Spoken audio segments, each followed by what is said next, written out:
শুভ দুপুর বন্ধুরা, খেতে বসে গেছি। আজকে দেখুন কি রান্না করেছি। আজকে বাজার করার লোক নেই, সবাই ব্যস্ত, সব ঘুমে ব্যস্ত। সারা রাত ঠাকুর দেখে সব ঘুমে ব্যস্ত, কেউ কাজে ব্যস্ত, বাজার যেতে পারিনি। তা কি রান্না করেছি চলুন দেখায়। তো আজকে ভাত আর সাথে আছে ফুলকপির ডাঁটা, আলুর সাথে কাঁচা লঙ্কা দিয়ে ভাজা। আমি আবার এটা খুব পছন্দ করি, ডাঁটাগুলো চচ্চড়ি করি, আবার ভাজাও করি। নতুন ফুলকপির ডাঁটাগুলো এখন ফেলতে মায়া লাগছিল, তাই ভাজা করে নিয়েছি। আর আধখানা পেঁয়াজ, আধখানা শসা। এটা কালকের ফুলকপির তরকারি একটু বেঁচে গেছিলো। আর আজকে রান্না করছে ঝিঙে দিয়ে, আলু দিয়ে, রুই মাছ ছিল আগেকার ফ্রিজের, সেই মাছ দিয়ে ঝোল করেছি। আগের দিনের মাছ, কেননা আজকে বাজার যাওয়ার সময় হয়নি।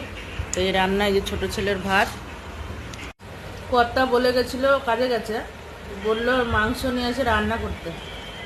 মাংস আনার সময় লোক পেলাম না। ছোটোটা তো সারা রাত ঠাকুর দেখে ঘুমাচ্ছিল, আর বড়টাও তাই। আর আমারও স্নান টান সকালবেলা হয়ে গেছে বলে আমি আর বাজারে যাইনি, তাই আজকে এইসবই খাচ্ছি। রাত্রেও মাংস রান্না করতে পারবো না, কেন ঠাকুর দেখতে একটু বেরোবো, কালকে দেখা যাবে।